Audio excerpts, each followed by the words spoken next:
born on a Saturday as well, but you didn't know that, did you? No, I didn't. Aries, you're an Aries. Yes, I am. And you dreamt you were married to Alan Titchmarsh. I did. Yes, thank you very much. Take a seat, go. I've made a living out of giving the impression that I have paranormal abilities, but I don't. In my work, I use a mixture of magic, suggestion, psychology, misdirection, and showmanship. But there are people who do claim to have paranormal abilities. And in this series, I'm hitting the road to see if the extraordinary claims out there are the real deal. My first port of call, Liverpool, home to the Beatles, Stephen Gerrard, and psychic medium Joe Power, a man who claims he can communicate with the dead. Among the many he's made contact with is Liverpool's favourite son, John Lennon. Joe's been kind enough to allow me to spend the next few days with him. It promises to be extraordinary. He's saying I'm 93. He's coming through. Unexpected. Is that he would have hung himself, this person. That, to me, is terrible. And a little bit argumentative. Joe, if you don't stand here and continue the conversation, you're not going to hear what I say in response to that.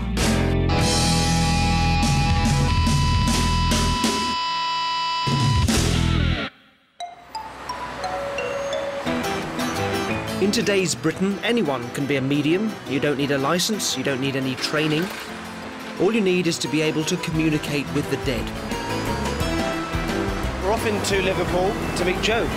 Joe Power, a medium. The claims that he makes are quite big, quite serious. Would love it to be true. Would love to be blown away by what he does, and I'm really hoping that I'll see and hear stuff that I can't explain. In today's recession, psychic mediumship is a boom industry. Uncertain times mean more and more of us are turning to psychics for guidance and comfort. In cities everywhere, people are knocking on the door of the likes of 42-year-old medium Joe Power. Hello! Mr. Brown himself. How are you? Very good indeed. In. Thank you so much. You look so much bigger than what I expected. Do you? Yeah. Oh, it's good to see you. Bringing your magic powers into here. How are you? All right? Very good. Oh, we've got a gorgeous place. Lived here a long time? Say again, sorry? Have you lived here a long time? About 10 years now. 10 years? Yeah. It's beautiful. You should know that with your magic powers. Yeah. With your mind powers. We'll have a magic off later. Cup of tea. Cup of tea. Sugars? No sugar, just milk, be lovely. Just milk. Thank you so much. OK. Can I use... Be careful of them words, because I know in the way that you take us out. Yeah. Anything could be happening. Yeah, of course you can use the loo. Thank you very much. Obviously, we'll cut that out. This is a Mr. Brown cup of tea there. Better use my psychic powers to see if he wants it. Strong or medium. Come on, Mr. Brown, your tea's ready. Very quick, you see.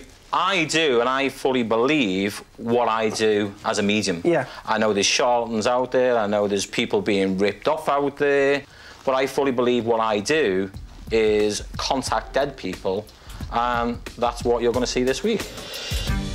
Joe's already built a substantial local profile as a medium, with regular radio, newspaper and stage appearances.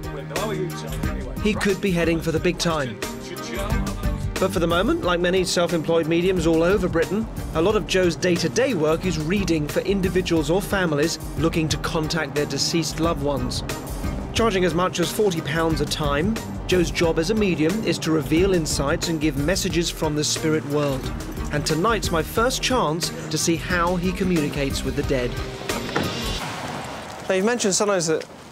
I mean, obviously, I will leave you to this and not ask you loads of questions, but you mentioned even as approaching a house, sometimes it can... Sometimes I get an energy of a certain person coming through, feeling straight away that I'm going to be connecting to some type of dad, energy, that type of feeling, but I won't know until I actually get in. Yeah. Hi, Joe Power for a reading. So Joe's manager put forward several suggestions of new clients who had contacted her. From them, we chose 46-year-old Wanda for Joe to give a reading to. Could I possibly use your loo very quickly? Absolutely. While Joe's in the loo, I want to make sure that Wanda hasn't inadvertently given away personal information already.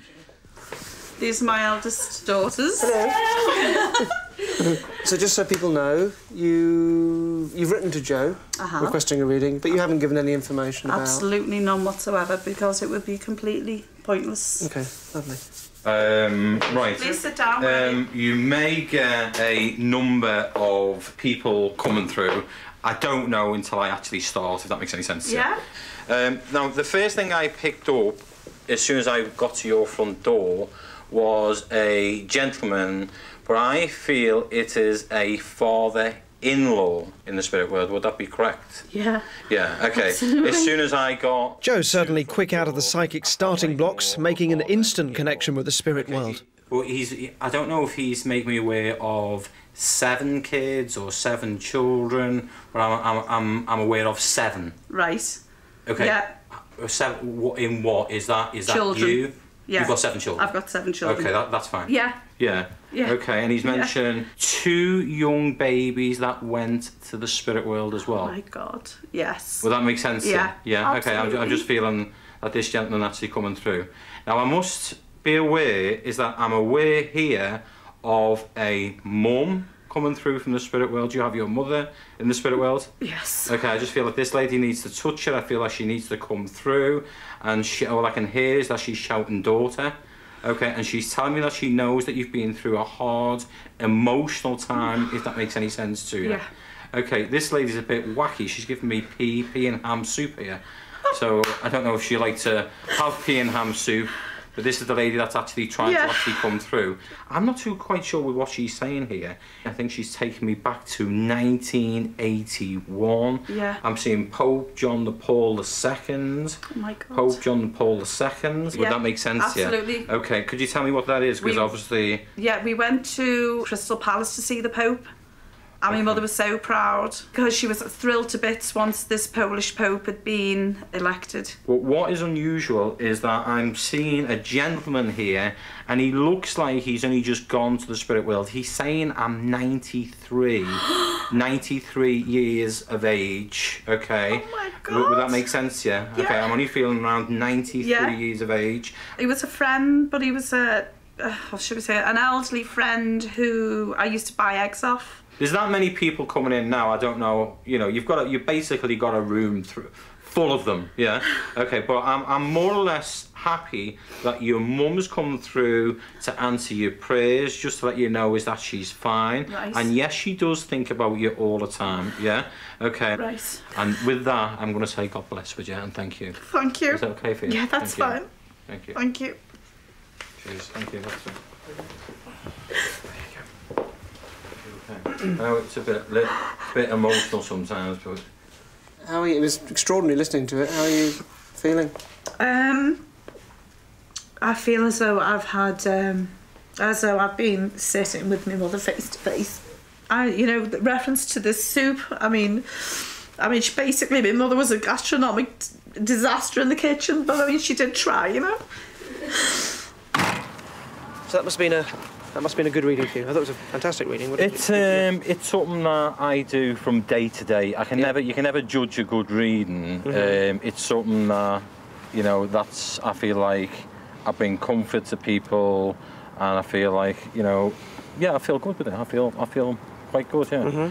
So I suppose what it comes down to for me is that's either proof of your abilities and what you do is amazing and fantastic, or, you know, you've got someone to do research on her and it's horrible. So I'm yeah, but obviously I've been doing this for 10 years Of course, now, and if you're doing and that it's every day, reputation, yeah, absolutely, and that is what I do. Never seen the woman before, and when you follow me through the week, I expect you to see the same. The same thing again and again, yeah. If it's people that want to come through. Joe is a psychic medium making claim to a diverse range of talents. When not contacting the dead, he lays claim to make aura readings, psychically tapping into people's energy fields to reveal significant insights about them. So I've arranged to take Joe to the Liverpool-based set of the soap opera Hollyoaks to see what the stars make of him. Hollyoaks, isn't it? First actor up, Chris Fountain. Hi, Chris. How are you? Nice to Joe. Nice to meet you, Chris. How are you? All right? Yeah. Darren, pleasure to meet you. Thank you. Have a seat. Thank you very much.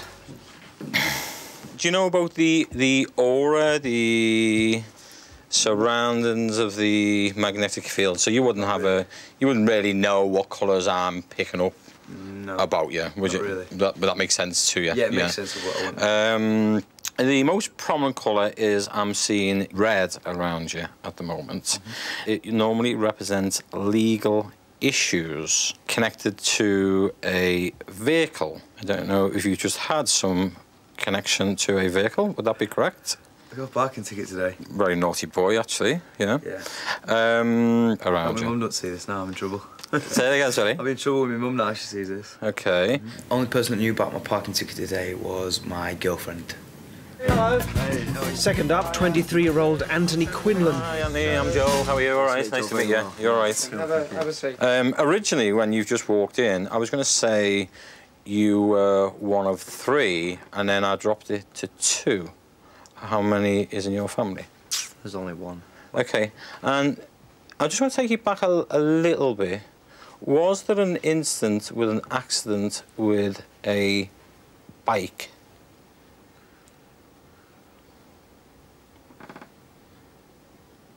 I really can't think. OK, if I took you back to around 14... I really can't think. OK, keep thinking for me. OK. Now, I am aware of a lady coming through here, connected to a grandmother. Would there be 3 sisters? Yeah. Yes, because she is standing directly behind you now. OK, and she wants to congratulate you on what you're doing at this present time. OK, she's just disappeared and she's just gone. Thanks very much for speaking to me. Thank you. Thank you very much. How did you find that? Just amazing, absolutely. That's the only thing I wanted to hear you say. That's the only thing I wanted to hear you say. She was there for you. That's mental. That is mental. I'm absolutely shattered. It's been suggested that I try the next one. Come on, Derren. OK. Time for a spot of non-psychic mind reading. And my sitter is the instantly arresting Claire Cooper. How are you? Nice All to meet you. right. I'm good, Nice to thank meet you. you. Look amazing. Thank you. OK, so one of the reasons why I've avoided pretending to be psychic during my career is that I sort of find it a bit embarrassing and a bit excruciating telling people how they should be or what's going to happen to them, because I think all those things are not helpful to tell people. So I'm just to give myself permission to do this, because otherwise I'll feel bad. But anyway, what I see in you is a soft centre with a very hard armour shell on the outside. Does that make any sense to you, first of all? Yeah. Yeah? OK. Relationship-wise, as I'm saying this, you're thinking back to a recent relationship that I think was troubled and was difficult and was lovely, but when it ended, there was a lot of heartbreak at the end. We went on holiday with this guy, and it was a lovely time, but it didn't solve what this thing was. Does that make sense? Yeah. Is it the Maldives? Yes. Yes. It Lovely. was. Never been there, but it's that image I got of pockets of sand and lots of water. Yeah. It was the only image I have of it. You move on from that. You wouldn't have dogs. You'd have cats. Yes. And they would be, I think, quite nice pedigree cats. I think you'd probably go for a sort of bluey, silvery, those sorts of things. I don't know much about. I'm a dog person, but does that connect? Yes, yeah. it does, yeah. OK. Then that's all. That's all I think I can say. Thank you. Can you tell me your thoughts on that? We've been asking people afterwards what. Yeah, it was really, really good. Was it? Yeah, really impressed. I've got 2 British blue cats. That's really amazing you picked up on that, especially the colour. And, yeah, I've kind of broke off a relationship recently. Mm-hmm. We went to the Maldives, but it was kind of all a bit, you know. So, yeah. How did you feel? I don't do it very often because as far as I'm concerned, I'm not remotely psychic at all, but I find there's an interesting crossover between what I do and what Joe does and How old are you, Claire? 28. Did you have a Mini at one time? I've got one now. You've got one now, you drive a Mini? Yeah. And your cat has the paw OK on one of them. There's been a little bit of bother? Mishka had a problem with one of her paws, one of her claws. But I like to come up with facts. Thank you so much. I know we've kept you for too long. That's absolutely fine. Thank you for having me. Nice to meet you. I forgot to say about the affair. What affair? Oh, it doesn't matter, forget it. No, tell me. No, tell me, you can't do that. No, go on, keep going. We'll leave that for another time. Don't leave it. You just keep travelling in your Mini. That So is basically, that. I could have just been picking that up from the auric field, which it's stored within the magnetic field, and I wouldn't be a person that would leave you in limbo thinking something was going on. No, but you were, because you were just going to say, don't think about the affair, and then you're going to No, because you were putting me on the spot, Darren. No, you said that yourself, and you were going to leave her in limbo on that. So. No, I wasn't. As long as you got your hits, but that was quite a nasty thing to say. It's not hits, it's well, no, but facts. it is, because it's facts. As soon as I say that, you bring it back to, but I was quite good, wasn't I? It's facts. But thank you again. Sorry to Pleasure. put you through all that. It's all right. Excellent. Thank you very much. Nice to meet you. Thank and you. And you too. Mwah. Bye. Goodbye. Bye-bye, Claire. Bye. By observing you today, there is no doubt is that you are not working on a psychic level. But she's going to go away from that. She could have gone away from that, believing I was psychic. I think if I'd have told her I was psychic, she'd have believed that.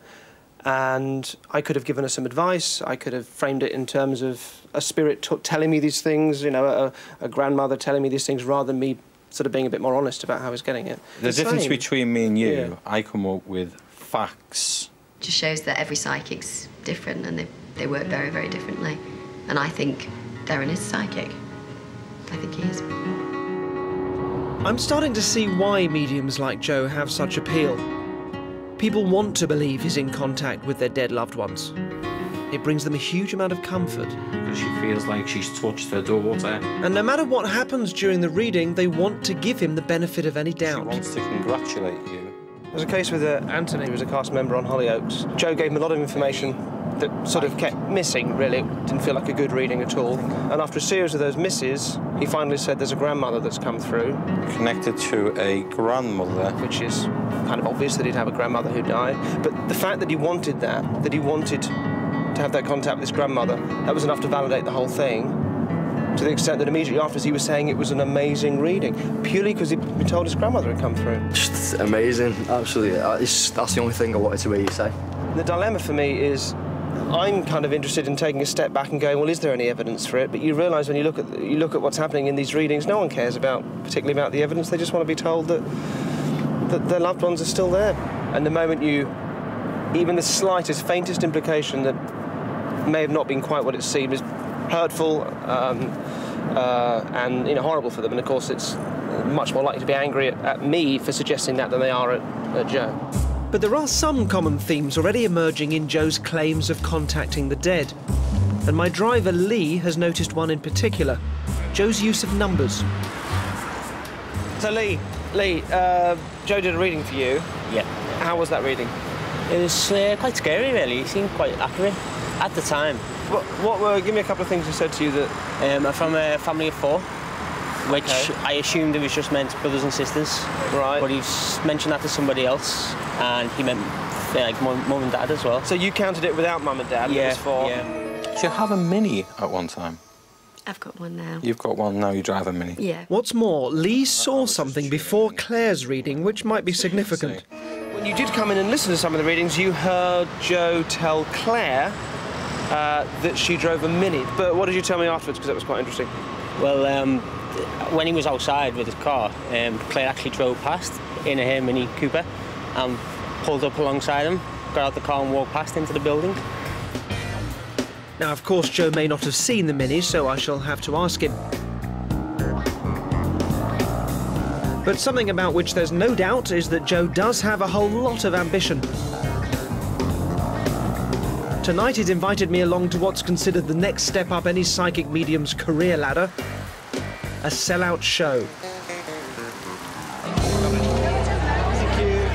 And this is the first psychic show I've ever been to. And it's a bit of a surprise.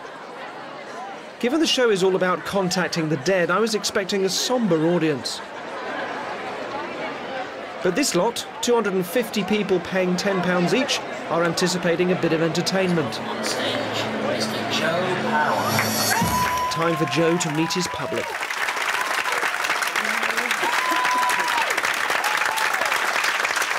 Do you know I can actually look into your life like a book and open it up and open a page and have a look at your secrets I'm going to be contacting the alleged spirit world.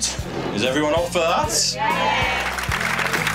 For the next 2 hours, Joe's taking this willing crowd into his world. I've got 2 people coming through. Where am I? Where are we? 2 people? He's saying he's got his marbles back. Thank God. And they love him. For them, Joe's worth the price on the ticket as he delivers hit. There was a rat in his house. Thank you. After hit. If he's like, would be 38 or... 38. 38, thank you very much. But interspersed with the showmanship are stories of real tragedy. There's been a lot of heartache in this room. But the main person is the person that's being crushed, OK? He needs to let you know is that he's fine. In the vehicle... The many stories of suicides and violent deaths bring home the intimate level at which these people are allowing Joe to tread. He carries a real responsibility as he involves himself in their memories. OK, you've got 2 suicides. Yeah, your son was murdered. My first husband committed suicide as well. OK, does one of them know Gary? OK, is that he passed through a suicide. She's mentioning cocaine, she's mentioning drugs. Is that he would have hung himself, this person? It makes me feel sad and uncomfortable, and I wonder what's more important. Just that you know is that they're OK. Whether Joe's actually psychic, or whether he brings comfort. OK, I'm going to leave that. I'm going to leave Michelle with you. She's absolutely fine. She's happy. Yeah? I understand. OK, thanks, God bless you. Okay, ladies and gentlemen, thank you very much. I thought he was really good, really accurate. I thought he was great. Yeah, he was really good. Yeah, he's very good. Yeah. Whatever you try to do, you try to, with me, is try to keep the audience uplifted because you've got a lot of people grieved in the audience and different things. It'll just be my natural way of work, and, you know, sometimes serious, sometimes a little bit uplifting, and then, you know, changing from time to time. Where would you imagine yourself in five years' time? What would you love to be doing with this? I would like to be doing shows in front of, say, 2,000 and 3,000 people, because I feel I make a lot stronger connections than other people that are performing out there now. But I am a bit surprised to discover that some of the people Joe read for tonight have had readings with him before, albeit some time ago. He's actually given me the same reading last year, about 12 months ago. I have had a reading off him before, but it was a long time ago. We've been to an open circle before. We've had him. You've seen him before privately, haven't you? Yeah. I have. And she has a different... Wow. And everything that he says is always spot on. Joe says that people are going to follow him regularly if they like psychic performances and will have seen more than one show. Do another one because I'm waiting to go invited. Okay, ready? 1, 2. Tonight's audience certainly believed Joe was communicating with the dead. I'd love it to be true as well, but I've got my doubts. And Joe's not going to like them. I'm going to shake your hand. Are you fake? No, I'm 100% not a fake. What I do as a medium is 100% genuine. But while he could be, there is another way of achieving similar results. And I'll let you into a secret. It involves one of the many techniques I use when I'm on stage. It's called cold reading. And she's still got tears in her It allows you to give the impression you know personal details about people you've only just met. She's fine on your side. Okay, this only Professor Richard Wiseman, who attended last night's show, is an expert in studying claims of paranormal abilities. I met him for a second opinion on how cold reading could be used. Okay, so that's your grandson. What Joe is doing, I think, is impressive in the sense that he's standing on stage and getting people to say, yes, my goodness, you know, you seem to be in contact with somebody in the spirit world. The question is he doing that through some kind of psychological cold reading technique, or is it genuine? You're never going to know for certain. If Joe is cold reading, he would first have to make the connection. Here you convince a bereaved spectator that you have a link to a loved one in the spirit world. What I'm linking to her is her name is Jean. So what's better than mentioning a name? Clear, and I know that someone should be connecting to this lady. Good bloody start, OK. But if that doesn't work, you just try another name. Is Debbie, that should be linked to this lady. It's my auntie and cousin. And hey presto, you've made the connection. People in the spirit world. Yeah. Just bear with me one moment. Okay. So it's an interesting start there.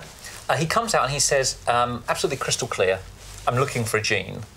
And there's not much of a response there, so it becomes then it's Debbie as well. If you listen to the actual words, actually Jean has vanished from it. Now, is this lady only just passed? But with the audience member now hooked, there's still work to do. You've got to reveal facts about them and their dead loved ones. You'll be the right connection. You stay with me a second. So next up, the sitter does the work.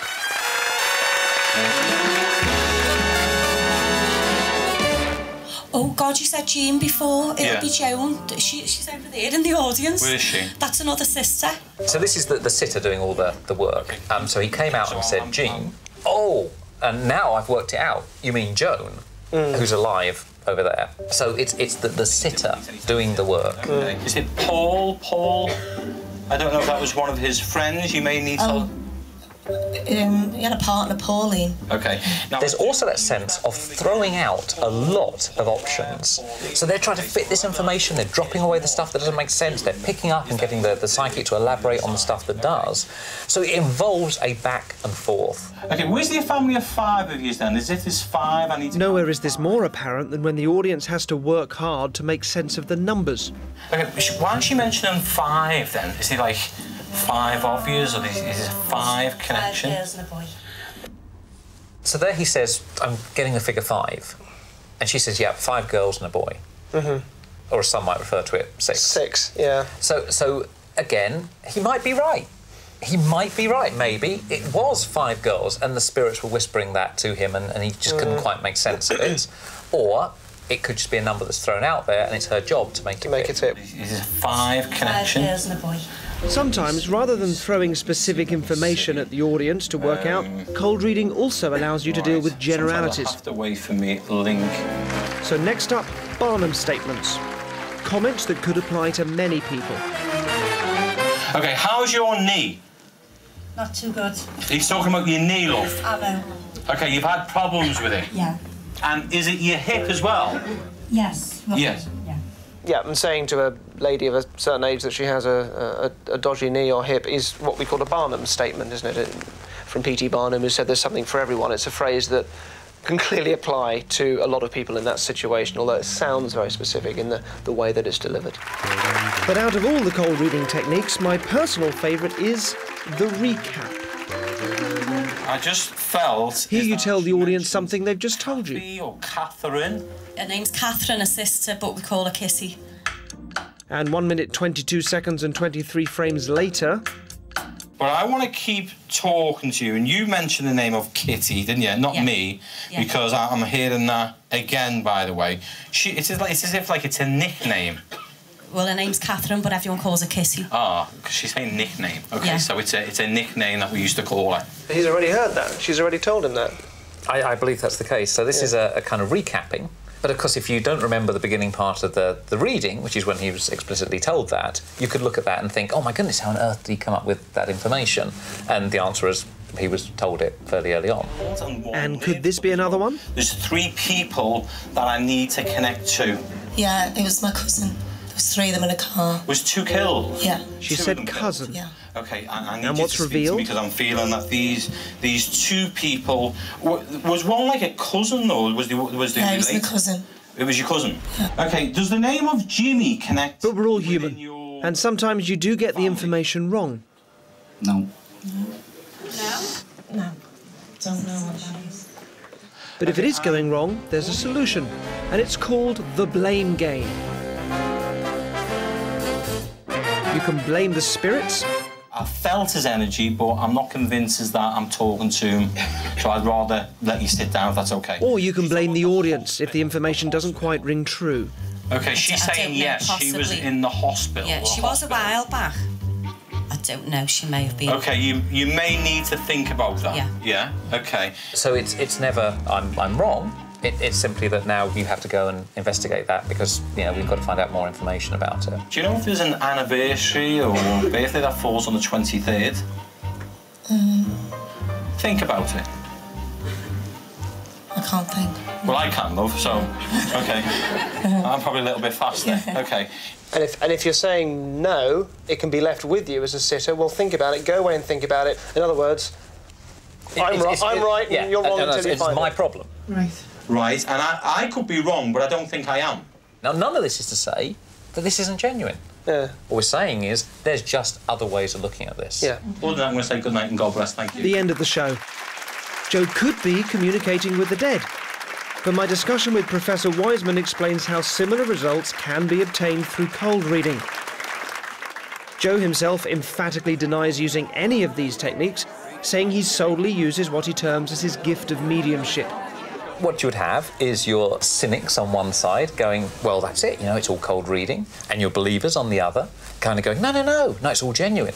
But I think that these abilities actually exist. There is only one way to find out whether they're real or not, and that is to do some kind of test. Before we started filming, Joe agreed in principle to undertake a scientific test.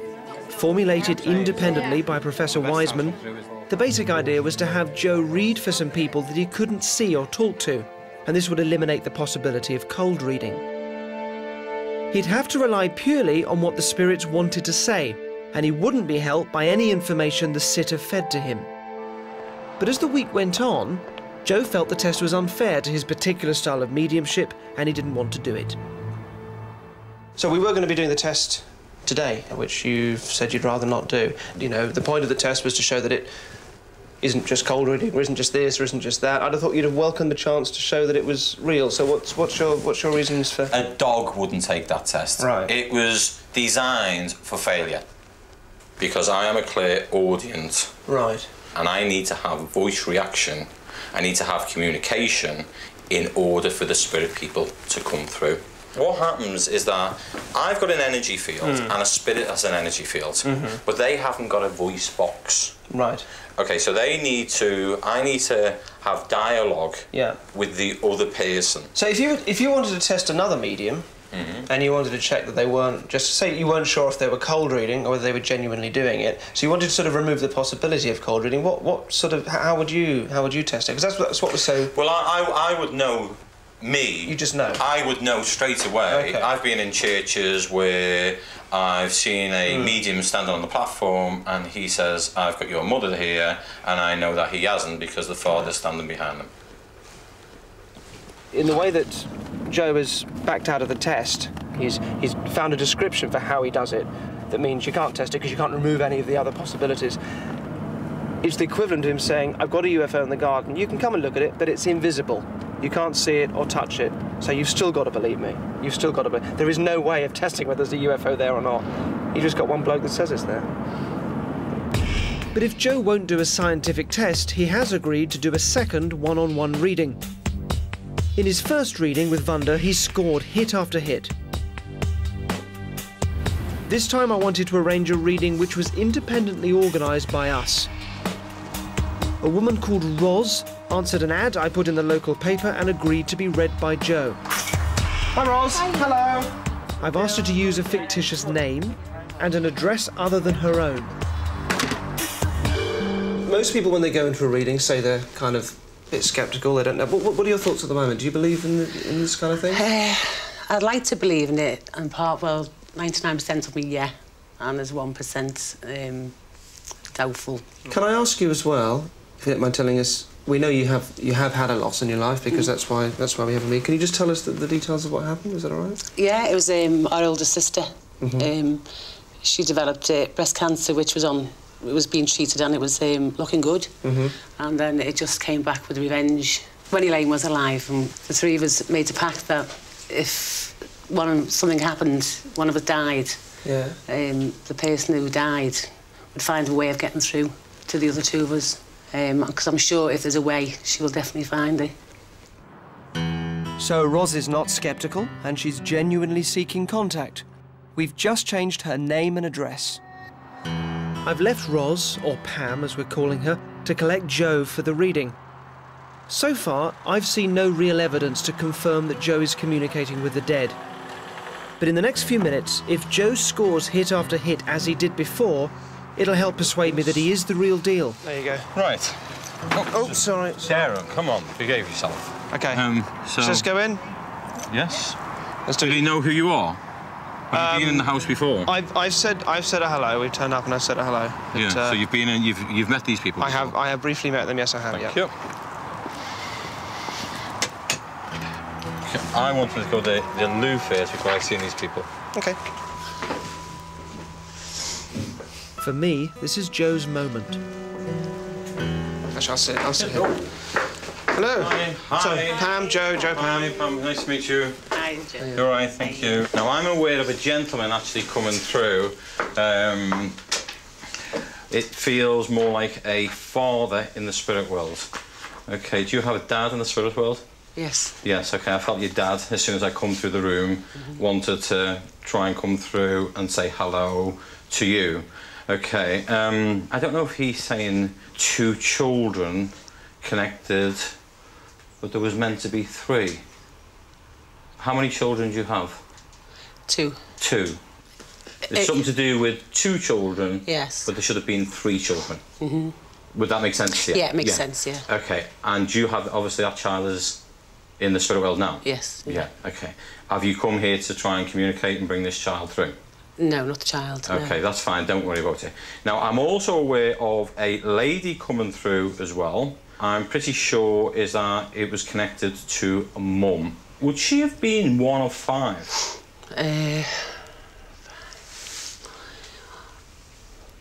Yes. Yes, because she talks about there's 5 of us. Yeah? Okay, she keeps talking about a separation here, divorce. Okay, and I don't know whether this is connected to do with you or there was some type of split up going back quite a while. No. Okay, why she mentioned 17 years ago then?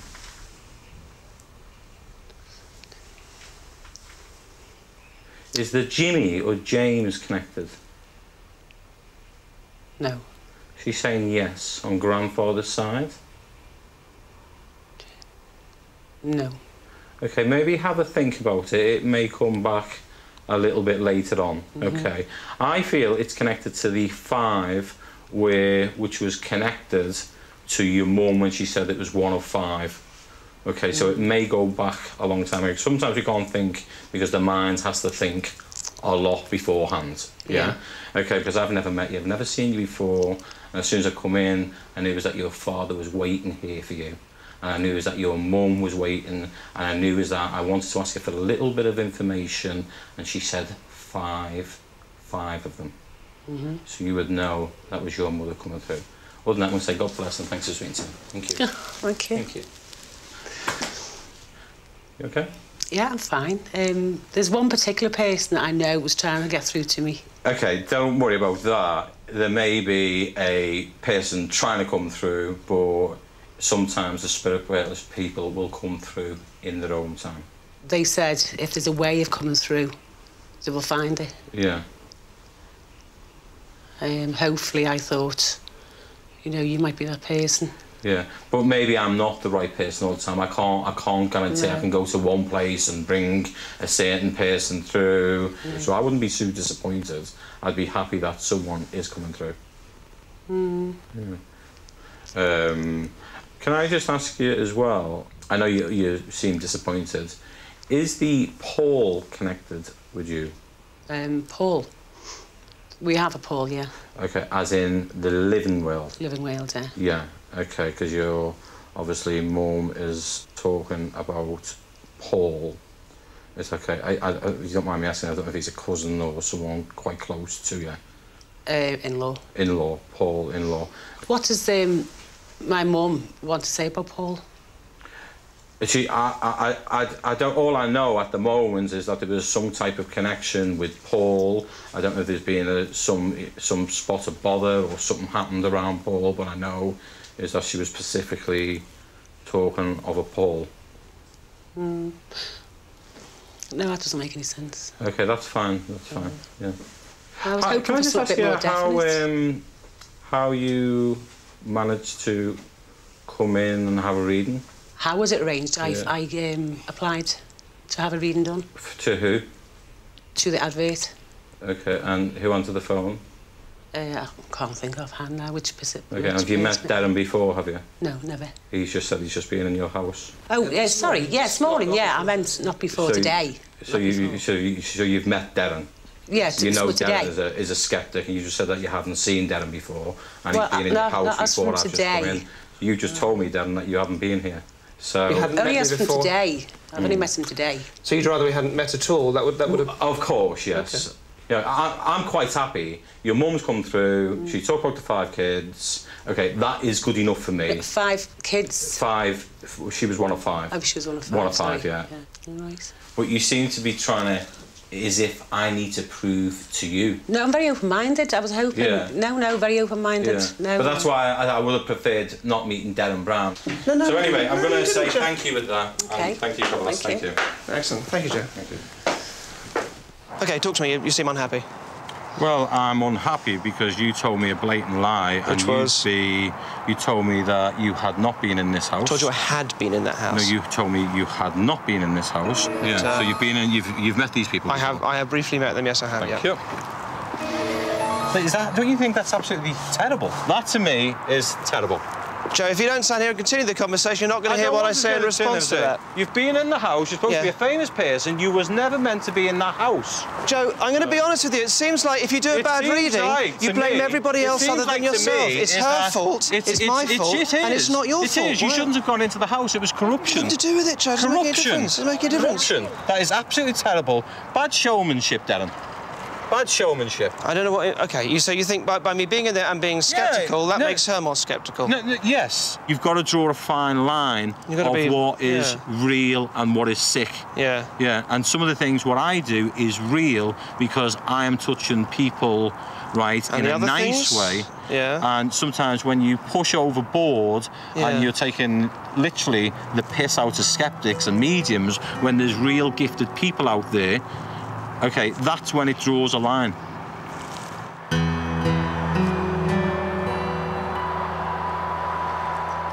As I said, I'm quite disappointed in the outcome. Okay. It was nothing to do with you. Mm-hmm. It was no influence from you whatsoever. I mean, from watching him, it feels like if things start to go a bit wrong, he'll keep bringing back up the information that he got right, and he kept going back to the 5. That she was one of 5 kids, so he kept coming back to that. And so did she have 5? Well, think about it now afterwards. Sorry, it was 6. Oh, it was 6? Yeah.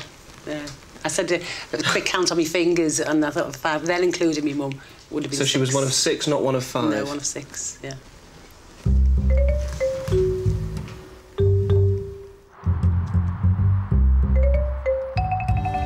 For me, my time spent with Joe has come down to a tale of 2 very different readings.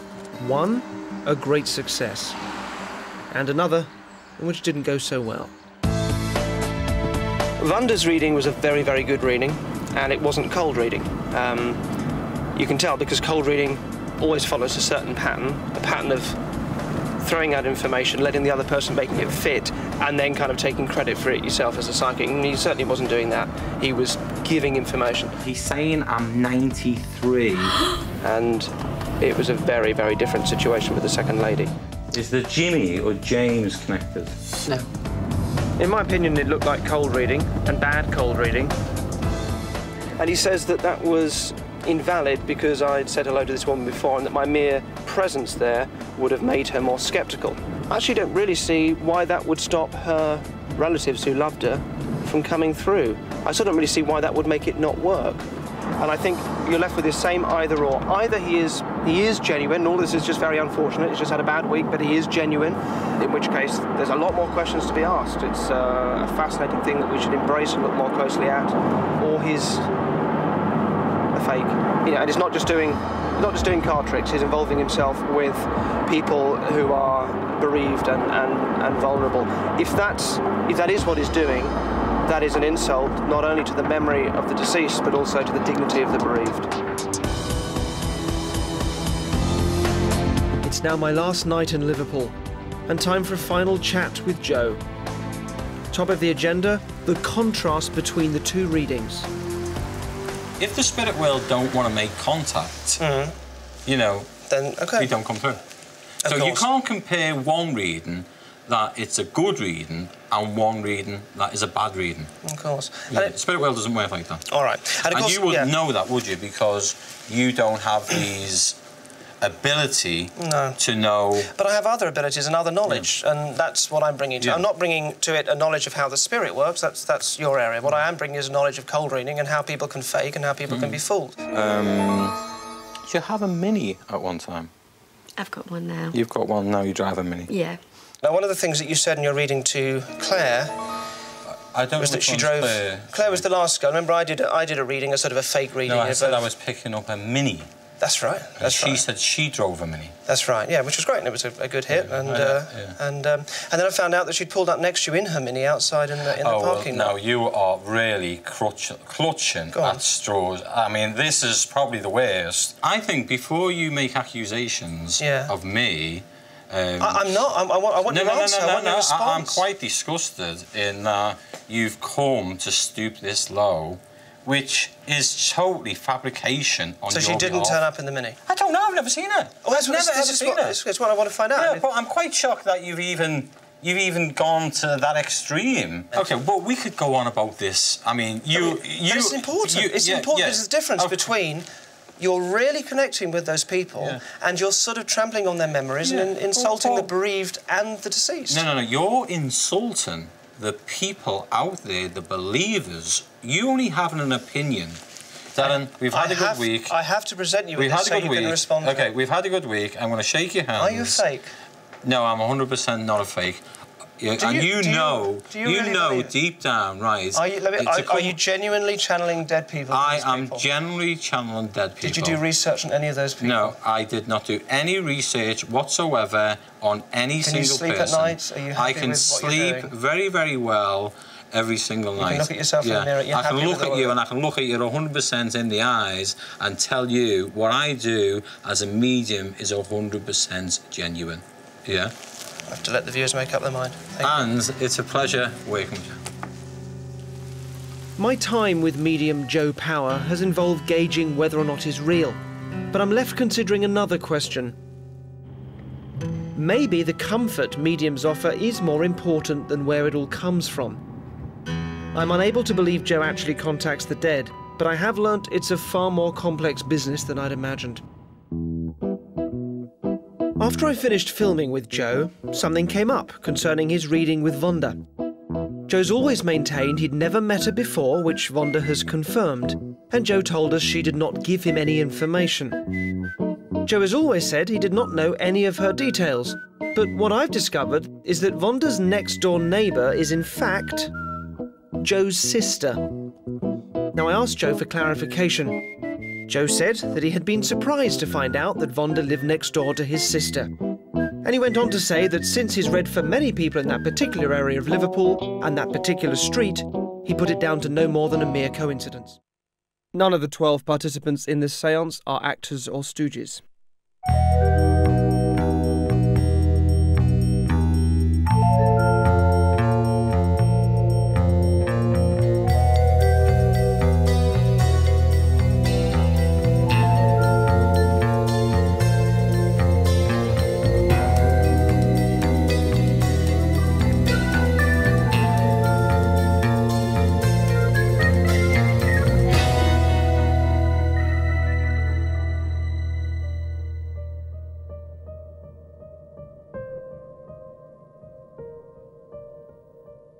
If you want to take part in this séance, you will need a pen and paper, a wine glass, all the letters of the alphabet on separate slips of paper, or you can use Scrabble tiles, and a flat surface like a table. You'll have time to assemble these later on.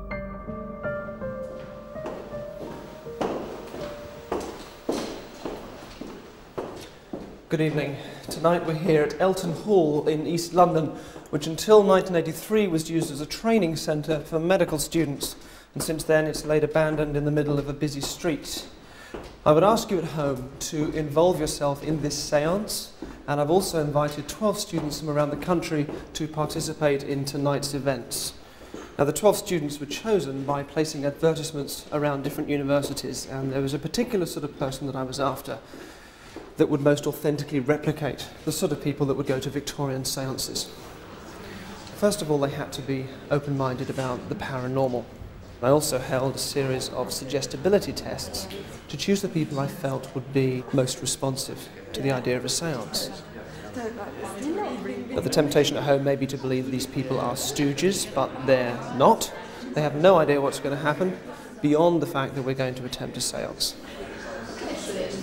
And by the end of tonight, all but one of these students will be dead. That's not true. I'd give them about a week. Seances date back to the 1800s, after 3 sisters by the name of Fox claimed to be able to contact the dead. They toured America with their demonstrations and attracted the rich and famous, and by the end of the century, seances had taken off all over the Western world. Spirits were manifested, tambourines flew, ectoplasm impossibly erupted from entranced mediums. Then, after 40 years of this, rather embarrassed by what they'd started, one of the sisters, Margaret Fox, confessed that they were frauds. The miracles which had started it all off had been a scam. But her confessions made very little difference, and spiritualism continues to appeal to many people today. I don't believe in spiritualism personally. I find it quite ugly, but I am interested in the sorts of techniques used by fraudulent Victorian mediums, and I'm interested to see whether these techniques can be used to affect a modern sceptical audience. So let's go meet our guys.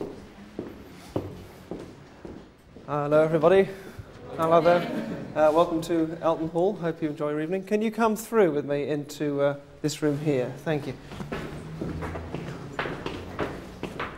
want to sit in the first couple of rows?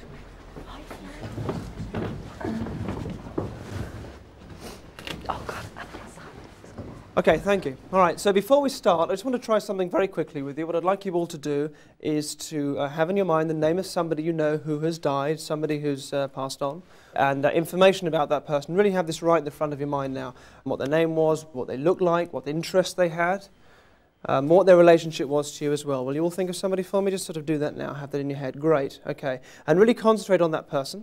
Really have an image of, yep, great, so I can do this with you. All right, thank you. Look at me for a second. So the person that you're thinking of, it's a lady, isn't it? Yeah.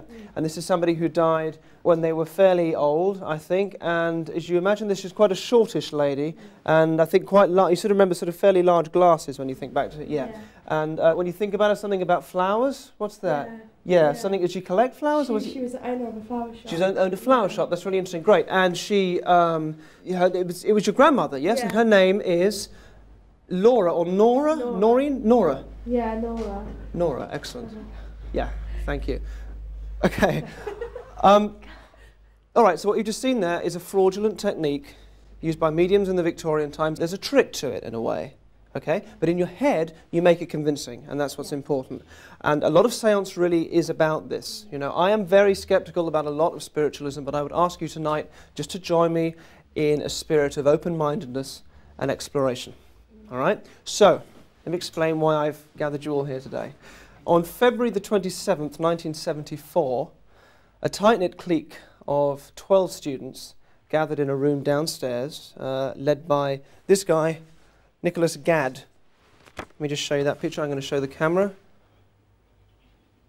and I'll pass it around so you can all look at it too.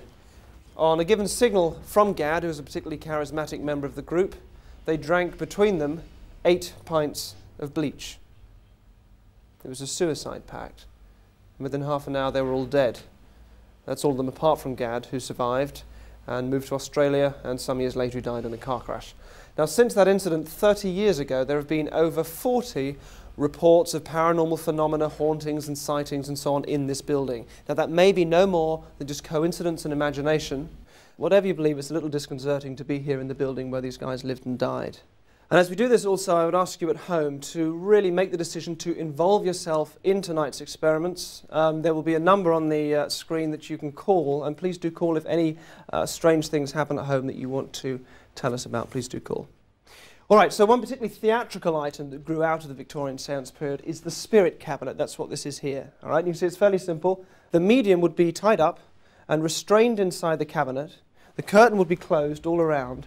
And then bizarre paranormal phenomena would occur inside the cabinet, supposedly outside of the medium's control. For example, a tambourine would move and jangle around, or spirit writing would appear on paper, supposedly from the spirits themselves. And of course, skeptics suggested there was some kind of trickery involved, and very possibly there was.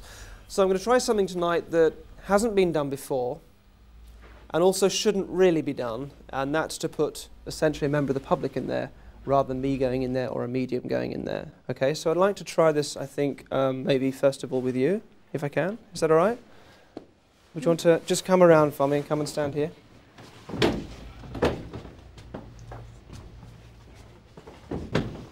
Excellent, thank you. It's Jess, isn't it? Yeah, that's right. You see, when you sit in that cabinet and the curtain closes, your state can absolutely just change in an instant. It's very interesting. Would you take a seat for me just there? Excellent. Thanks for doing this, by the way. Okay. Yeah, look at me. Yeah, I'm very happy for you now to do this yourself. Look at my hand. And you can just start to get yourself into a nice, relaxed, sort of like a trancey medium state that they used to go into, so that the spirits can just play. Excellent. Very nice. You put your hand there, and your hand there, and your feet flat on the floor. Very good. Going to move these around you, closing the curtains on all sides.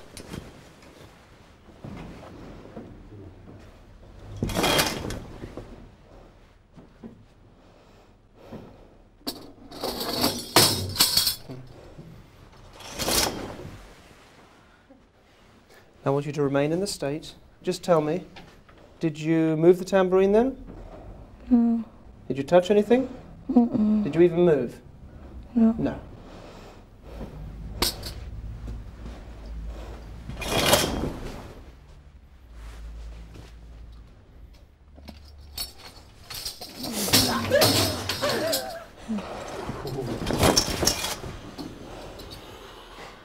Be absolutely honest. Come back to me first of all. Just open your eyes. Just come back to me. Come back to me. Good, thank you. All right. Did you touch the tambourine? No. No. Did you throw it out the curtain just then? No. No. Sure? Yeah. Okay, come out for a second. Would you absolutely swear blind that you did not touch that tambourine? I'm positive, yeah. All right. Did you move at all? No. No. All right. Excellent, thank you. Well, where's it gone? It's over there at the moment. But you heard it? Did you hear it move? I heard noise. You heard noise, but you didn't touch it? No. All right, let me just show you first of all. There's a CCTV camera up there. Okay. We were actually filming that from above. I want to demonstrate something to you here and show you exactly what did just happen in the spirit cabinet. Follow me up here. You need to turn so you can see this. Do I need to rewind this? It's rewound. It's rewound, okay. Just stand here for me. Okay, now first of all, that is you, yes? Yes. Not an actress we've got dressed in the same clothes. That is you, yes? No, that's me. Putting your hands on your legs. And your feet flat on the floor. You definitely didn't touch the tambourine? I didn't touch it. All right, okay.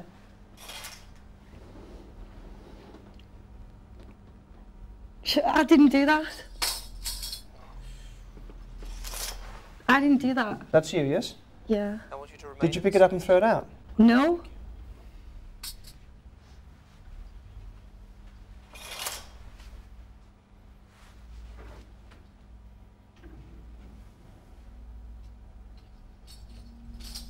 I swear to God, I didn't do that. I didn't do that. How does that feel then, watching that? Confusing. But that is definitely you? Uh-huh. Yes? Yeah. But I didn't. Honestly, I didn't touch it. All right, have a seat for a second. It is weird and it is unsettling. It's unsettling because your mind can play this trick on you and make you do things that you've got no awareness of. This is what used to happen in many Victorian seances. The medium would produce phenomena which were fraudulent. But she herself wasn't really a fraud because she had no memory of doing it, she had no awareness of doing it. She absolutely believed they were real. This is called unconscious fraud. And it explains a lot of these things that went on in Victorian seances. Thank you for doing that. I realise that's a bit freaky to see. Okay. Yeah. So, do you want to go? Me? Mm-hmm. Yeah, okay. Okay. How'd you go? Cool. Excuse me. Thank you. Take a seat just there for me. Okay. In the spirit cabinet. So first of all, we're going to rule out the possibility of any trickery. I'm going to ask you to keep your eyes open. Right? You'll be able to see everything. And I'm also going to rule out the possibility of unconscious fraud by restraining you in the chair. Okay. Okay? Yeah.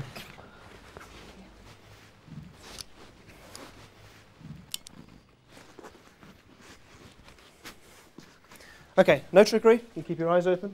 No unconscious fraud. He can't move. Okay? Yeah, checking it's tight, yeah. Great, yeah. okay.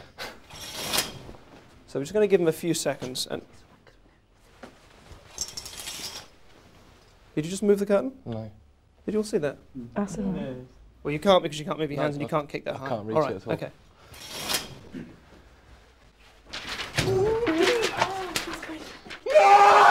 God. Fuck! Okay, hang on. You've broken it. What happened? I don't know. I just needed to get out. I don't feel right. That's really weird. Talk me through it. You're shaking. Yeah. I don't know. I was sat there. Yeah. You shut the curtain. Yeah. And I just freaked, man. You all right? Feel. Yeah, no. Feel. Yeah, you should all have a feel. Seriously. You all right? Yeah, I'm all right. Yeah. You broke the restraints. Those are tough luggage straps. That was really, really weird. That built up. I just had to get out. Okay. I'm going to take a break and I'll talk to you and make sure that you're okay. Yeah, cheers. All right? Okay, cheers. So there's a number on the screen. I want you to ring the screen if you feel anything untoward is happening at home. For the next part, you're going to need a pen and paper and something to lean on. We're going to take a few minutes break and see you in a bit. Okay, have a seat for a minute. Let me just... So welcome back to Elton Hall, where we're going to continue with the séance. So I'm going to begin by sending one of you to Corridor G, where 10 of the 12 students lived who lost their lives in the suicide pact. And I'm going to get one of you to go and sit alone in one of those rooms in that corridor for the main part of tonight's experiment to report if anything happens from there. Okay, let me show you the rooms. We've got a CCTV camera in all of them. There's also a chair in each of them and a whiteboard and a pen, which are going to be important later on. So whoever goes into that room will be able to see and keep track of, and I'd like that to be you, Sally, if that's okay. All right, great. Come with me. Excellent. They'll give you instructions on how to get there, all right? Fine, yeah. Okay, so if you go through there, they'll do that for you now. Cheers. Thanks a lot. They're just around the corner. So Sally is essentially going to go and sit in the dark for a bit on her own with a whole set of expectations in her head, and I'm interested to see how that affects her state, whether she starts to imagine a presence or whatever in the room that she's in.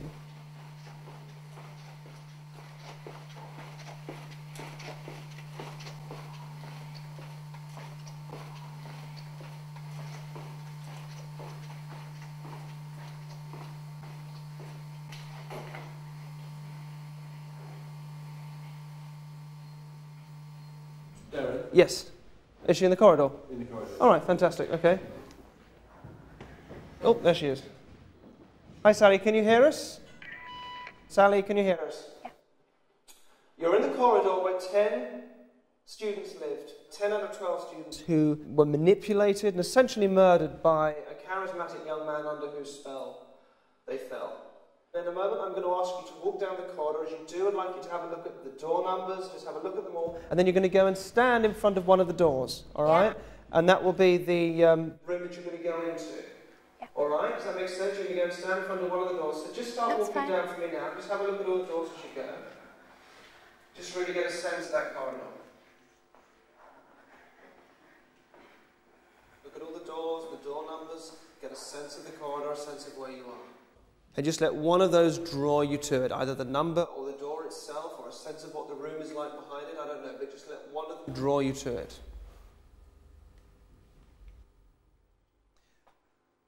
Okay? Okay, yeah. All right, great. Now there's a camera inside so we'll be able to see, but I'd like you to go in for me. It is probably fairly dark in there, so as you go in, I want you to see where the chair is. On the chair, there's a few bits and pieces. There's the whiteboard and pen. You'll need to take those off and just put them on the floor. Yeah. Great. Just put those on the floor and take a seat for me. Okay. Now, it's fairly dark in there, but it's not pitch black, is it? The curtains are open, I think. So your eyes will become accustomed to the light in a minute and you'll be able to see what there is. Now, you're right there for a bit. Yeah, I'm okay. So you're just there to tell us anything that maybe goes on in that room. You're going to keep us posted about what's happening over that side of the building. All right, great. So we're going to come back to you and speak to you in a bit. For now, can we just turn Sally's sound off? Can you hear us now, Sally?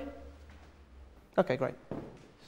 Many Victorian mediums claim to be able to tell details about a person's life from photographs of them. And I want to give you guys here and the viewers at home a chance to see what they can sense about our 12 students from photographs of them.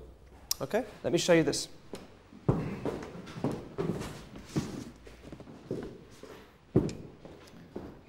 So I want you just to get a sense of what these people might have been like.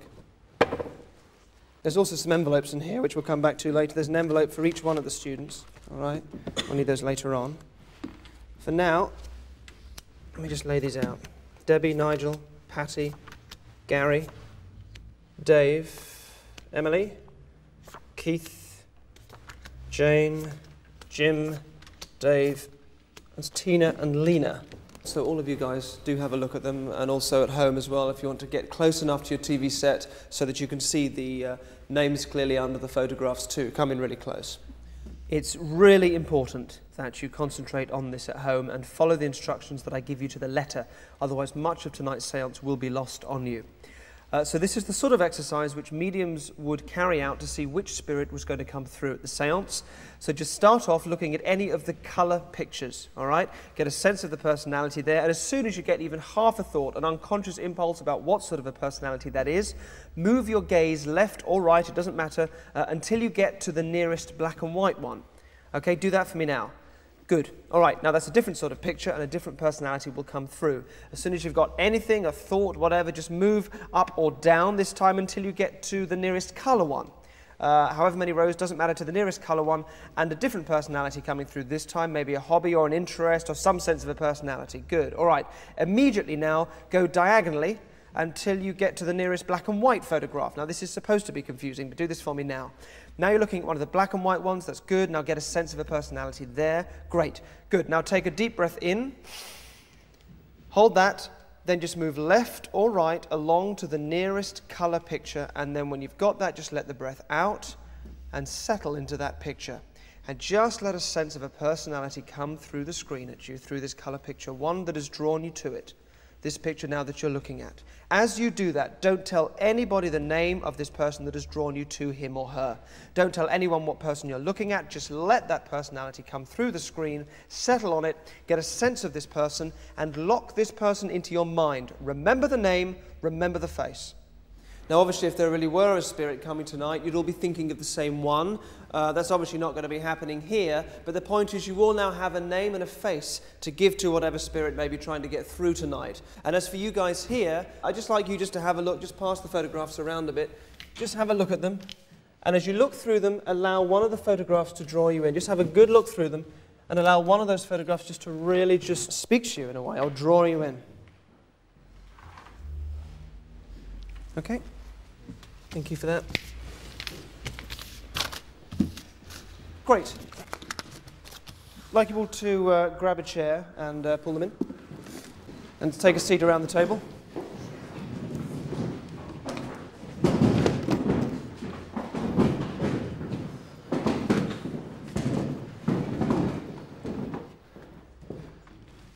Okay, so now we're going to try something called automatic writing. Mediums would take a piece of chalk and a slate, and they'd put the end of the chalk against the slate, and they would allow their hand to write. And the idea was the hand was moving outside of their own conscious awareness, and that it was a spirit that was channeling through them and could give messages for the people at the seance. It's called automatic writing. I'm going to try this with you. I'm also going to try it with Sally in the room, but I'm going to cover Sally up so that we, so that what she does in the room doesn't influence what we do here, all right? So, also, I would ask people at home if you want to do this too. Obviously, at home, you won't be channeling any spirits, but if you can take part in this, you'll find it interesting just to see what happens and how your hand moves. So would you just take a good seat back just there? That'll be great. Thank you. And I'm going to give you a board and a pen, and just rest the end of the nib against the board there. Now, just look at me. And what's really important here, again, is that you can allow yourself just to get into a kind of a comfortable, relaxed trance state, which is exactly what the mediums used to do. They used to get, that's very good, thank you. Just let your eyes close and your head drop down. Okay, great. So, what I'd like you to do, and can we get sound contact with Sally, please? Sally, can you hear me? Yeah. Sally as well, I'd like you to pick up the board and pen. Okay. Take the nib off the pen. Yeah. And hold the end of the pen just against the board, and at home do the same thing with the end of your pen against the paper that you're leaning on. I'm going to start trying to get a bit of information about which spirit or which one of the students we might be contacting tonight, all right? And we're going to try and get where the student lived, what city they came from. So Amy, all you're going to do is just to imagine whatever the spirit is that you have in mind, whatever student drew you in through her or his picture, just to begin to move your hand now. And it's a city that you're going to write, but don't think about what you're writing. And also, Sally, as you do this, just allow your hand to write. It doesn't matter what you write. Okay. You just allow the hand to move wherever it wants to go.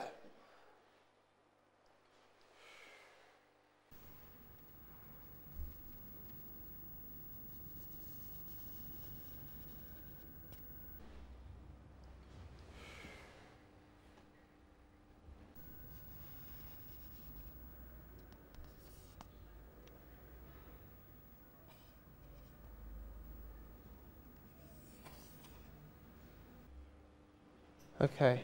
Can the camera come in and see this, please, Jono? Can we come in and see this? All right, that's fantastic. I'm going to turn this slightly so the camera can see. Okay. Now, I'm not going to mention the name of the city, but what I'd like you to do is just to come back to me and just open your eyes. Great, thank you so much. And I'm just going to show everybody here what we've got. Okay, I'm not going to say what it is because I don't want Sally hearing in the other room. Any particular reason why you wrote that without saying what it is? No, I sort of put the pen to it and it sort of did it without even thinking. It was like sort of doing it for me. It was really weird. Really? Yeah. Okay. Now, it's a big city, but obviously you could have written absolutely anything. I'm going to go over to Sally and find out what she wrote. I'm going to open this now so we can see her. I didn't want that influencing you. Sally, just tell us, what city did you write? London. Can you hold it up and just show the camera just so we can see that? Yeah, I'm not sure if it's the right way up, but there you go. Well, that's amazing. I mean, London, I suppose, is a fairly large, obvious city. Maybe that's why you both wrote it. I don't know. However, 2 out of the 12 students, only 2, in fact, did come from London. I'm not going to say which 2 they were because I don't want to influence anything that happens later on. We're now going to take a break. For the next part, you're going to want to get a wine glass and some letters of the alphabet to put around in a circle around the glass. You can use Scrabble tiles or you can just use bits of paper with letters written on them. We're going to use a Ouija board in the next section. If you don't want to do that or you don't want to watch it because you've got objections, religious or otherwise, that's fine. Just please switch off and do not watch the rest of the show. Otherwise, we'll see you in a bit. So we're going to go downstairs, and I want to give you the box of envelopes to take down with you, all right? Okay, let's go.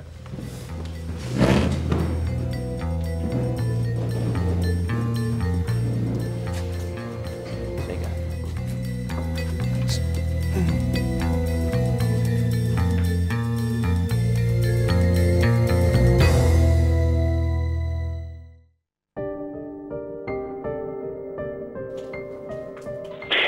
What's going on, but my grandmother, she died yesterday, and I can see her in front of me right now. I can see her face.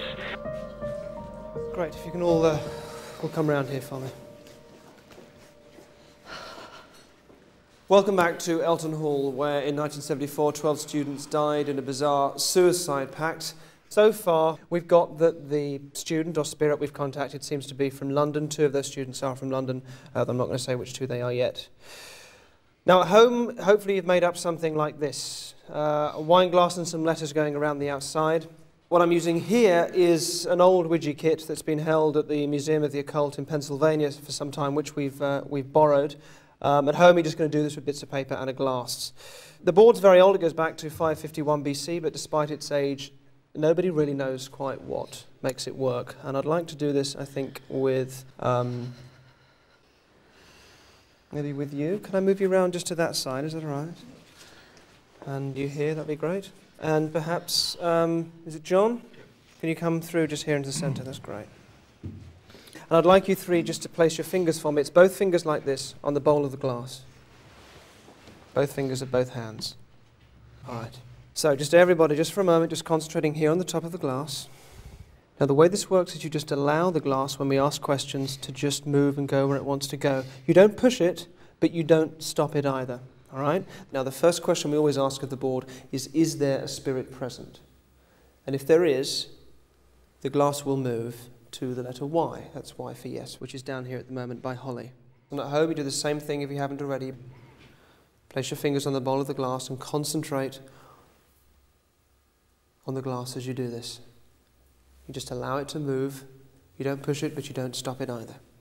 You ready? You ready? You happy to do this? So let's ask. Is there a spirit present?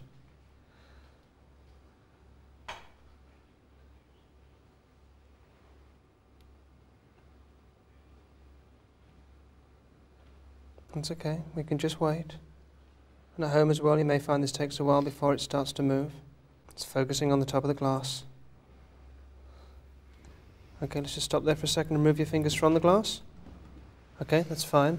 Let me just maybe move a couple of you around. So, do you want to go around there, Amy? Okay. Let me change you for Clayton. Clayton, can you come here? Thank you. It's really important that you absolutely focus on the glass. Take a deep breath in and out. Is there a spirit present? Whoa.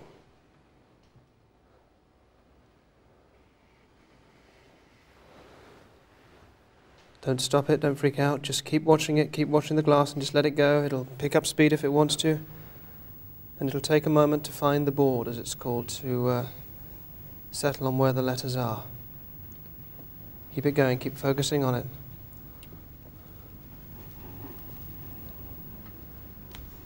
It'll take a moment to do this. Doing brilliantly, just let it go to the letter it wants to.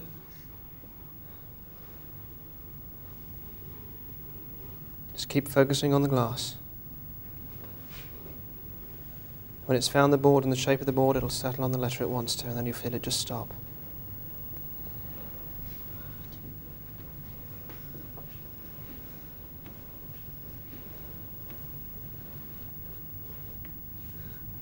Stopped? Yeah, okay. Let go for a second. You all right? You done anything like that before? No. No. All right. But the skeptics say they're just pushing the glass around. Were you pushing the glass? No. No? No way. Were you pushing it, Clayton? You weren't pushing it? No, neither of you were. All right. And also I want to point out there's nothing on the glass, nothing that makes it move. Have a look. Hang on to that for a second. Have a look under this. It's just a bit of plywood. The letters are stuck down, but it is just a bit of plywood. There really is nothing on there. All right. You happy with that? All right. Fingers back on the glass. We'll do it again. Okay. So now we're going to ask the spirit its name. You all right? Carry on? Yeah. Okay. Fingers back on there. Here's what I want you all to do. And at home, I want you to do the same thing. You put your fingers on the glass. All of you have in mind the name of one of the students that drew you to it through the pictures, all right? So what I need you all to do for me is to think of the name of the student that you have in mind. If there really were a spirit trying to get through here, we would all be thinking of the same name because that picture would have drawn us all to it. That's probably not going to happen, but just concentrate on the name that you have in mind and we'll just let whatever comes through happen. Spirit, tell us your name. Tell us.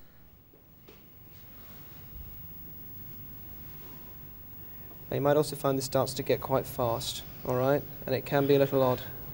Okay, that's a J, all right? Let's just let it keep going. You might find it picks up speed, that it starts to get a bit brutal. That's fine. You just keep going with it. Don't let it freak you out. A.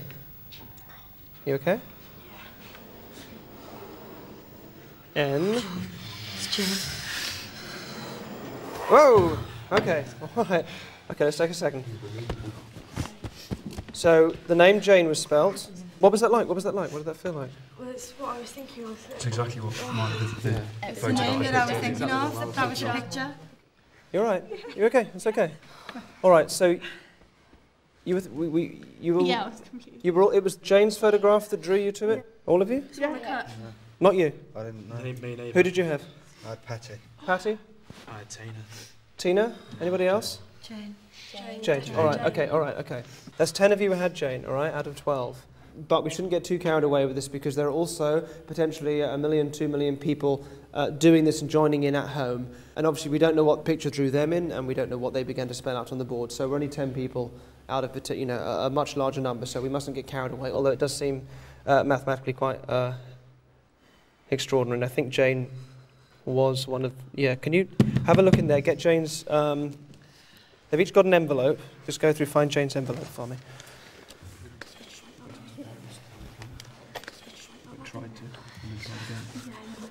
All right. Okay, what I want you to do, can we also just let the camera see? Let's just pop it on there for me. Can you just can we let the camera see? Can you read out? Just read out what it says. Just let me just put it there so the sound. Amy, can you just read that? Her name was Jane Dowie, address 13 Glenwood Road, London, lived in room G7 and trained at Elton Hall, from 1970 to 1974. That's this, yeah, it's Glentworth Road. I think it's difficult to read upside down, but she was one of the students from London. Yeah, it is a bit weird, and I have a feeling that G7. Can we get sound contact with Sally, please? Don't tell her. This can't be right. Don't tell her. Hang on, we get sound contact with Sally. Sally, can you hear us? I want to know the room number that you're in.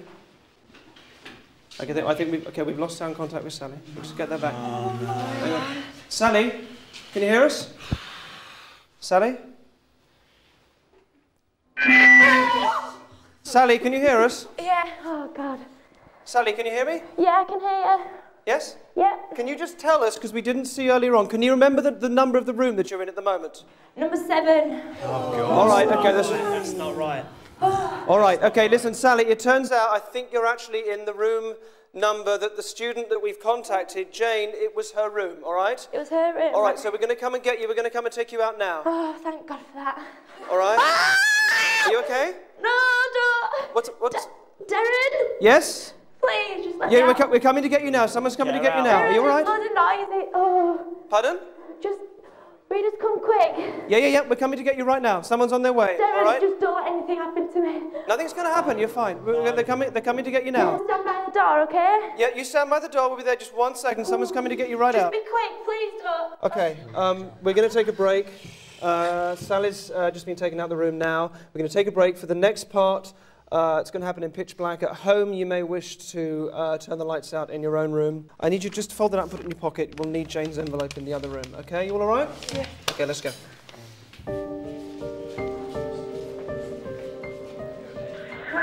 Hi Derren, it's Stuart. I actually saw the movement behind the curtain, and at a corresponding time in my flat, I just felt this push in the back. So that was pretty amazing. Anyway, thanks, bye. Oh my God, it was so weird. My wardrobe, it just jerked. It jerked. It's on the other side of the room and it jerked. I don't know what the hell happened, it jerked. This is freaky, man. This is proper freaky. I never believed it before, but oh my God, it's freaky.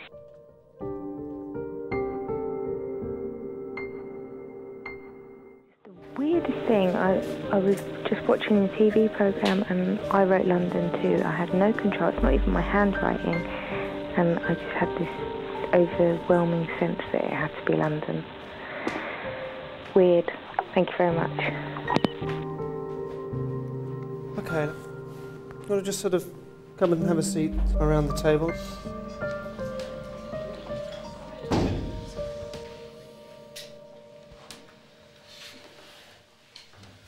Okay, and at home as well, if you haven't already, you need to turn the lights out in your room so that you are doing this in the dark as well.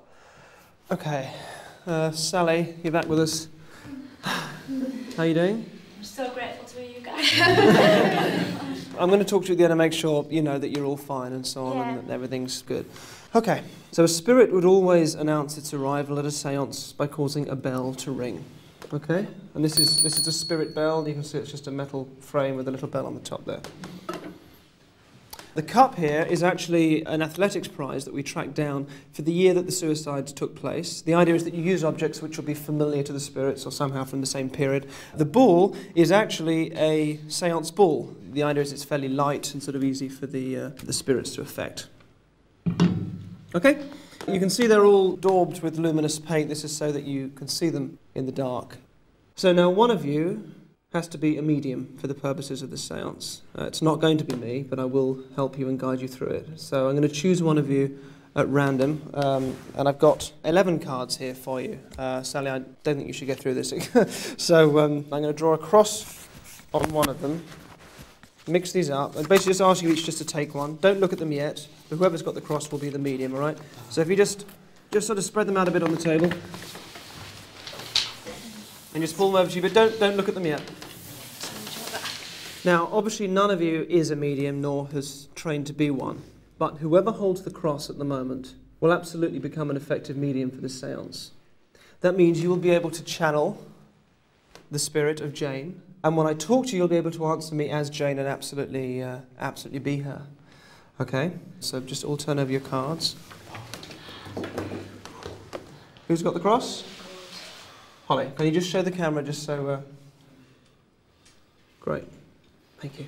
All right, so Holly, basically, Jane will be able to come through you. I'll talk you through it, and then at a certain point I will say, Jane, are you there? Jane, can I speak to you? And at that point, you're just going to let her come through.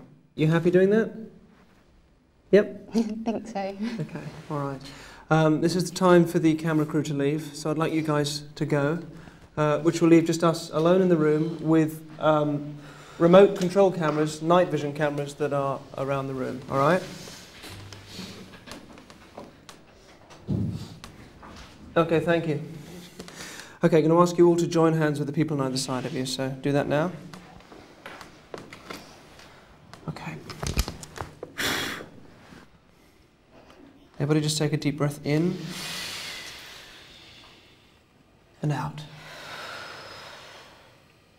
And in.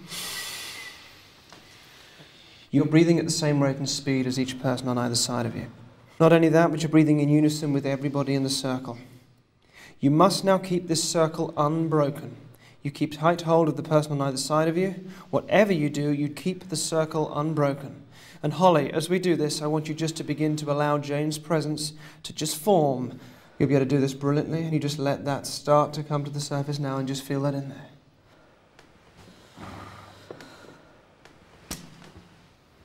What I want everybody now to do in the room is to move into a welcoming state. I want you to think of a time when you've really been eager to see somebody, maybe somebody you're meeting at an airport that you haven't seen for a long time, somebody that you are in love with, or somebody that you really want to see and you really want to welcome them. And Jane, we welcome you here in this room.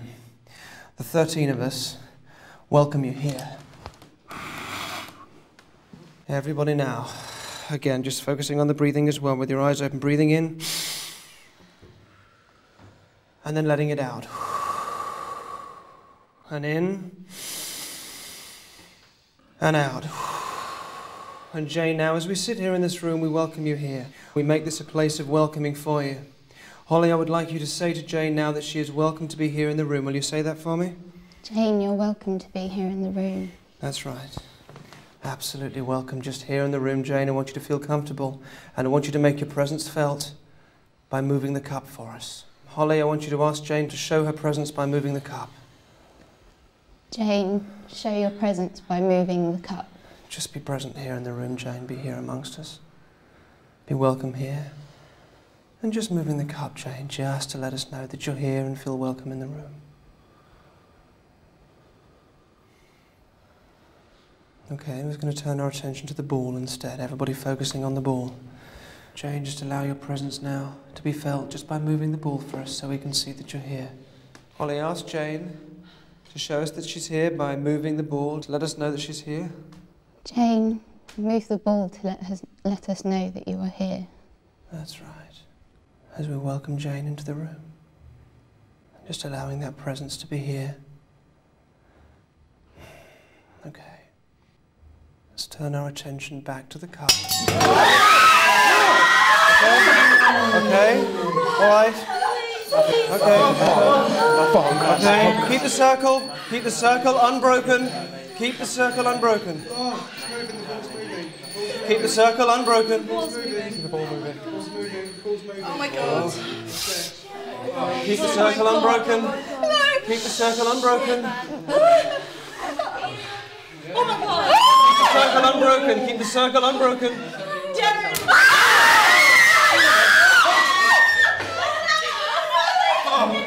Jane? Jane, talk to us now. Be here. How old are you? 6. Jane, what can you see? What are you aware of? There's lots of people around. And what are they doing? They look like they're having fun. And where are you, Jane? Are you happy? Yeah, I'm in my house. And what's happening in your house? Everyone's here. The whole village. Everyone. The whole village? Everyone's there. Okay, that's really good. Is there anybody there you can go and play with? Anybody you know? Yeah, I've got lots of friends here. Can you go and play with your best friend? Is she there? Yeah. What's her name? Lucy. Lucy, excellent. Well, I'd like you to go, and I'd like you to go and play with Lucy. Is that all right? So I can talk to you when you're a little bit older. Is that all right? Yeah. Okay, so you go and play with Lucy. That's right, so I can talk to you when you're a little bit older. I'm going to talk to you when you're 15, Jane. So just come to us now, Jane, when you're 15. Jane, are you there? How old are you now? 15. Good. Okay, Jane, I want you to be welcome here. You happy to talk to us for a little bit? Yeah. Good, okay. I'm going to ask you a few questions, if that's all right. A few questions about yourself. Okay. Jane, you had or have a cat, yes? Mm-hmm. What's the name of the cat? Tell us the name of the cat. Harry. Harry, okay. Thank you for that. And everybody, just breathing and just focusing, that's great. It's just being a nice, welcoming place. That's good. And Jane, there's a train ride. You used to go and see your grandmother on the train. Uh-huh. That's right. Because she wasn't well, was she? No, she was really poorly. Okay. Can you tell us where that was? Where did you go on the train? London. To London. Okay. What does your father do for a living, Jane? He's a builder. A builder? Yeah. Okay, excellent. Thank you. I think, Jane, I'm going to ask you to leave us now. Thank you for being here and being comfortable with us and comfortable to talk to us, okay? So I'm going to let you go now. Is that all right? That's fine. Thank you, Jane. You can go now. Go now, Jane. Thank you. All right? Okay. What happened? I'm going to light the candle. Keep the circle. I'm going to just unbreak the circle here, and I'm going to light the candle. Are you okay, Richard? I'm here. Everybody all right? Hang on, hang on. Nothing can hurt us. Nothing can hurt us. That I shall not fear, fear is the mind killer, fear is Okay, the death I shall not hang on. fear, fear is the mind killer, fear is the little death. Okay, so I'm going to turn the light on. Shit, nothing can hurt us, okay? We're going to bring the camera crew back in. Can we get the crew in, please? Can we just bring the camera crew? With everyone screaming? I just heard these two screaming. I was screaming. Fucking hell. Did anyone else feel that? No. Yeah. Did anybody else see that ball coming Yes. straight from my head? Above here. It was above my head. Are you alright? Are you okay?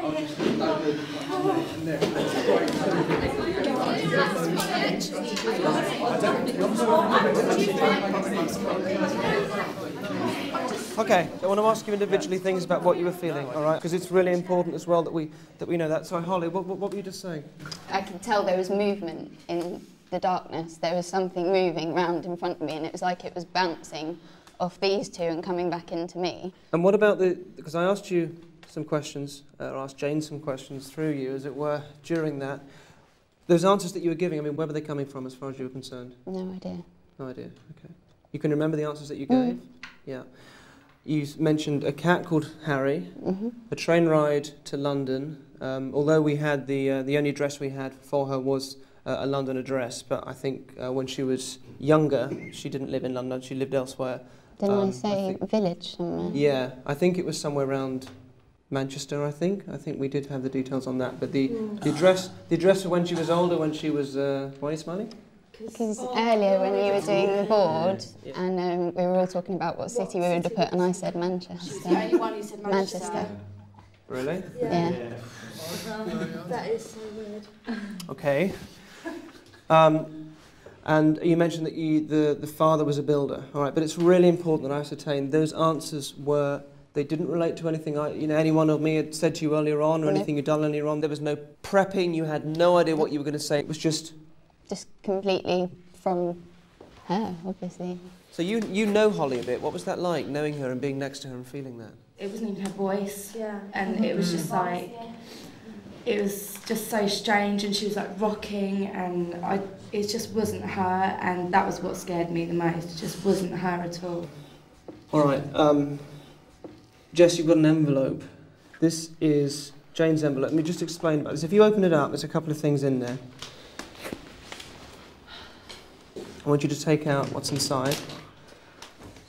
I'll explain what we did. We got a friend or relative, somebody that was still alive, of each of the students to just write us a little thing about what sort of a person they were, just a couple of paragraphs about that. There's also for each one, the disc here is a disc that we had made of, which we had transferred of some home movie footage as well that we were able to get. We got something personal for each one of them too. And I think in this case it was Jane's brother that did this for us. Holly, I was going to ask you to put the disc into the DVD player behind you.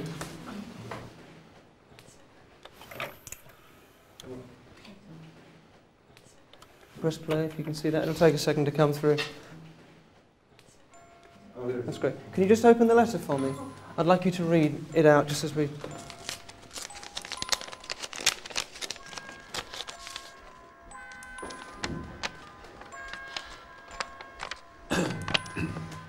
Dear Derren, Jane was an incredibly affectionate and loving sister, as well as being intelligent. I could talk to her about anything. I miss her greatly after her tragic death.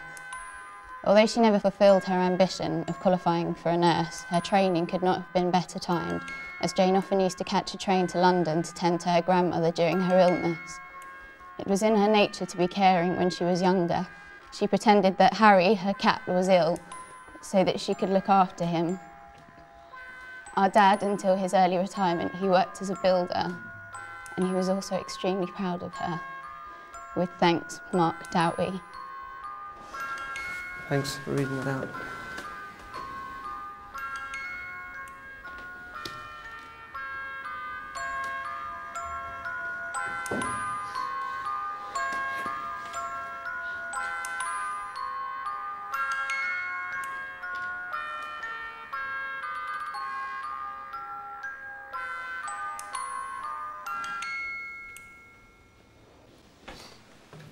Okay. That's it. All right, we're not going to do anything else. And I really want to thank you for doing this. It's been quite, quite a ride. And I hope you sort of look back on this as something quite exhilarating.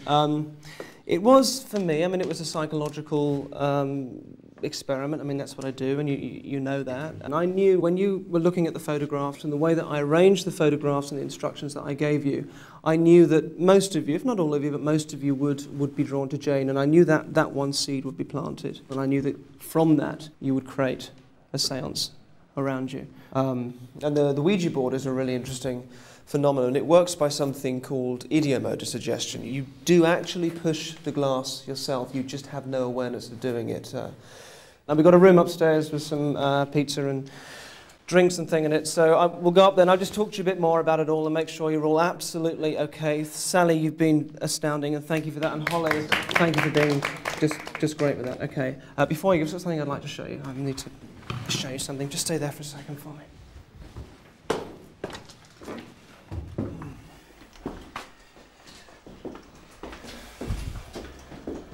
Hi, I'm doing the lettering thing at home on my own. I've spelled out Jane. I don't know what's happening. I've got really upset and I'm in tears.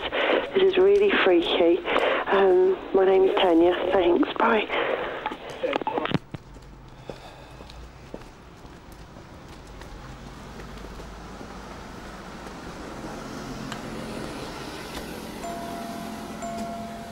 Hiya. Hiya. Hello. How you doing? Excellent, cool. All right, okay, I'm going to take you in. Are you cold enough? Yeah. Yeah, it's freezing, isn't it? Let's go in and meet the guys.